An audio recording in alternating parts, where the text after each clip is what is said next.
함께 떠날 세 번째 여행지는 스위스입니다. 스위스는 약 18세기부터 공식적으로 영세 중립국을 표방하는 다소 평화로운 나라입니다.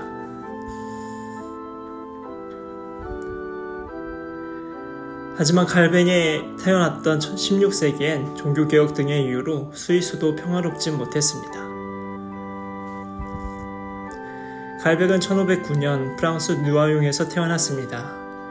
아버지는 가톨릭 교회에서 사무관으로 일하며 신앙을 가지고 있던 사람으로 장남은 가톨릭 사제가 되고 어린 칼뱅은 성직자 서기관을 할 만큼 가톨릭 교회의 헌신적인 집안이었습니다. 그랬던 그가 어느 날 개신교로 개종하게 되는데 그 이유를 정확히 알 수 있는 역사 자료는 없지만 내면에 혼란스러운 긴 과정이 있었으리라 학자들은 추측합니다. 칼뱅은 개신교 교리의 뼈대와 핵심이 되는 기독교 강요를 저술하며 처음엔 프랑스 종교개혁에 힘을 썼지만 칼뱅을 위협하고 체포하고자 했던 프랑스 당국을 피하기 위해 결국 프랑스를 떠나 스위스로 망명합니다.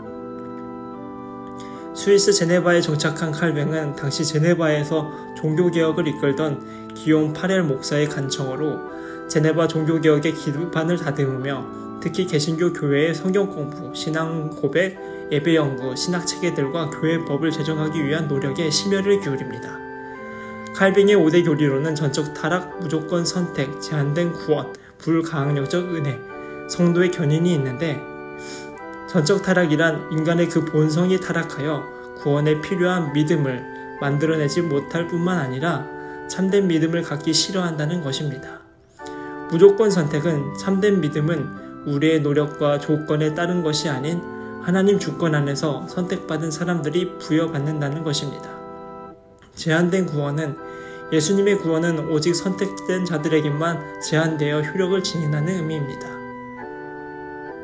불가항력적 은혜는 믿음과 구원이라는 하나님의 은혜가 하나님께서 선택하신 이에게 주어질 때 그 사람은 이것을 거부할 수 없다는 것이고, 성도의 견인은 한번 선택받은 성도는 잠시 타락할 수는 있어도 궁극적으로는 다시 복귀해 반드시 구원을 받게 된다는 것으로 구원이 보장되어 있음을 의미합니다.